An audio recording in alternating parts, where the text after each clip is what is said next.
श्री राम। आप सभी का मानस चर्चा में अभिनंदन है।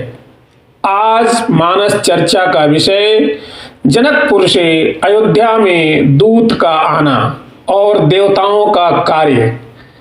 प्रसंग स्वयंवर के सभी कार्य संपन्न होने के बाद क्या होता है, आइए हम इस कथामृत का रसपान करते हैं। जब आप श्री रामचरितमानस में पढ़ेंगे तो देवताओं के कुछ काम मुख्य हैं। एक तो यह कि कोई महात्मा तपस्या करे तो उसकी तपस्या भंग करना। दूसरा, कोई अपने अनुकूल काम हो तो दुंदुभी आदि बाजे बजाना, पुष्प बरसाना। बाजे बजाना, पुष्प बरसाना यह देवताओं का प्रमुख काम है। लेकिन बड़े चतुर हैं ये, हर जगह नहीं बजाते बाजे, हर समय पुष्प नहीं बरसाते। जब तक परशुराम जी रहे देवताओं ने न बाजे बजाए न फूल बरसाए। देखा कि अब तो मामला ठीक है, परशुराम जी तो राम जी को प्रणाम कर रहे हैं, अच्छा तो फूल बरसाओ, जय जयकार करो। देवता बोले नहीं, हम लोग रिस्क नहीं लेते, अभी शांत दिख रहे हैं, क्या पता मूड कब बिगड़ जाए। उधर से इधर देखने लगे, जब ये चले जाएं तब।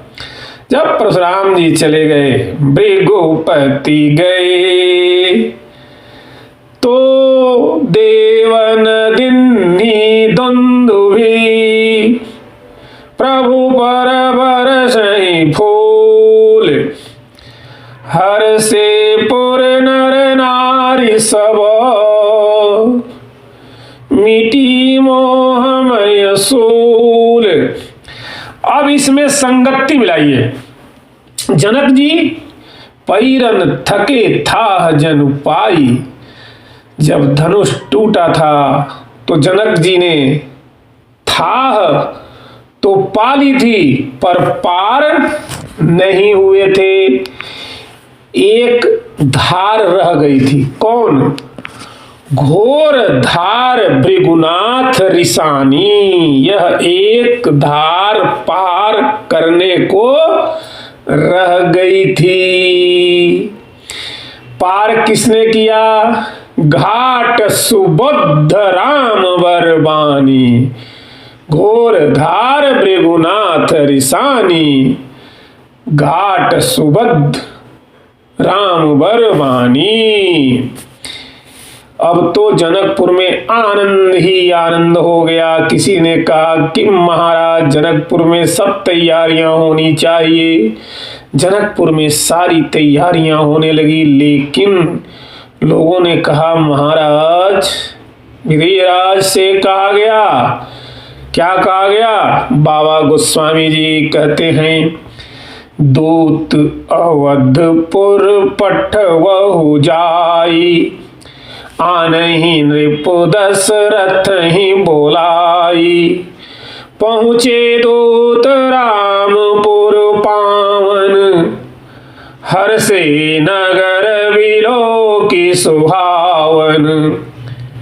भूप द्वार तिन खबरी जनाई, दशरथ नृप सुनि लिए बोलाई। जनकपुर से दूत आए हैं अयोध्या में, सरयू जी में स्नान किया, महाराज दशरथ के दरबार में आए, खबर मिली, बोले द्वारपाल आए मिथिला ते दूत। अब यह प्रेमी की दशा। महाराज दशरथ राम जी के प्रेम की भावना में है, तभी द्वारपाल ने कहा, बोले द्वारपाल आए मिथिला ते दूत। नृप ने सुन्यो कि प्यारो पूत आयो है। बोले द्वारपाल कछु नवीन संदेश लायो। नृप ने सुन्यो कि राघवेश को लाया है। तब तक इत आए राम प्रेम सागर में बूढ़े नृप दशरथ जू। ऐसे भय मगन लेत प्रेम की हिलोरे हैं, दूतन के मुख सुन्यो ज्यों ही प्रणाम शब्द, राम जाने उर्सो लगाई वे को दौरे हैं। दूतों ने कहा कि हम राम नहीं, हम संदेश लेकर आए हैं। अच्छा देखो राम प्रेम की महिमा।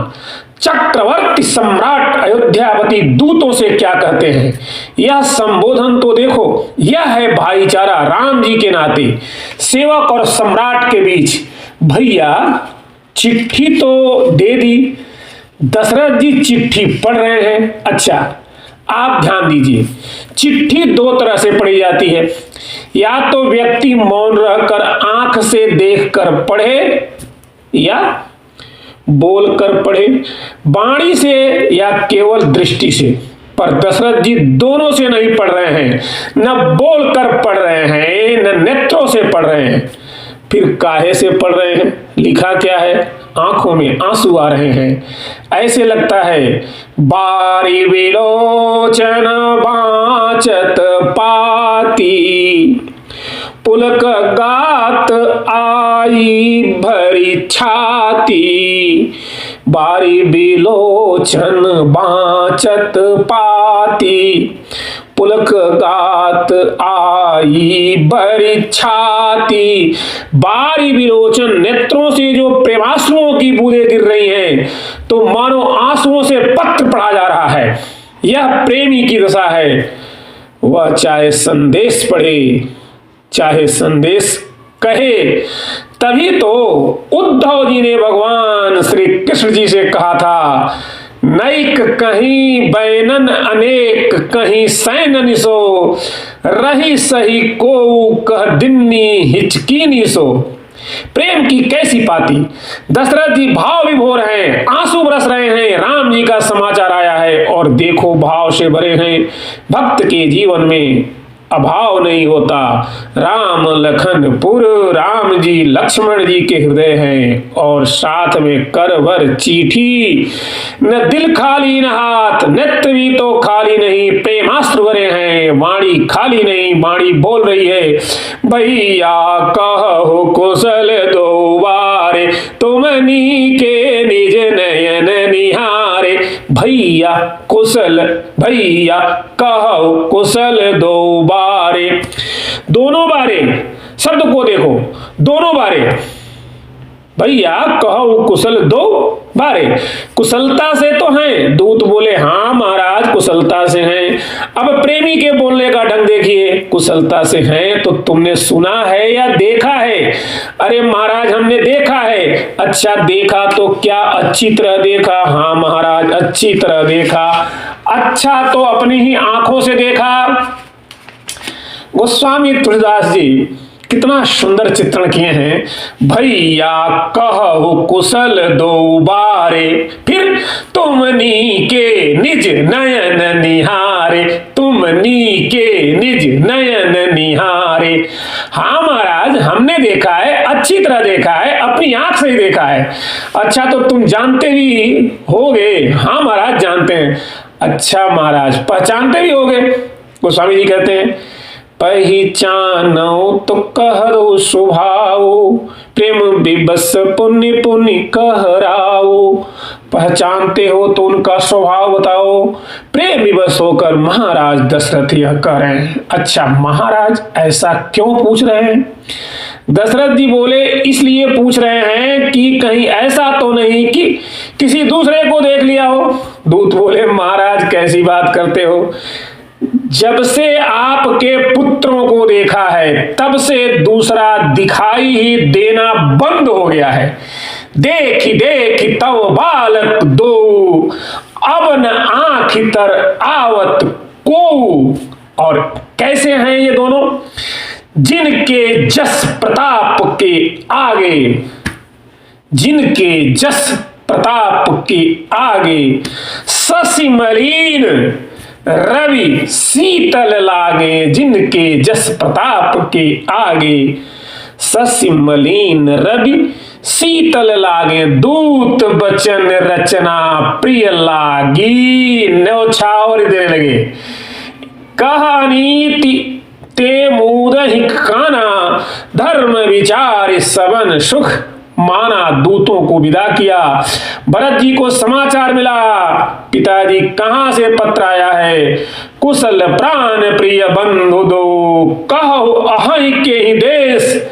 सुनि शने हसाने वचन, बाची बहुरी नरेश।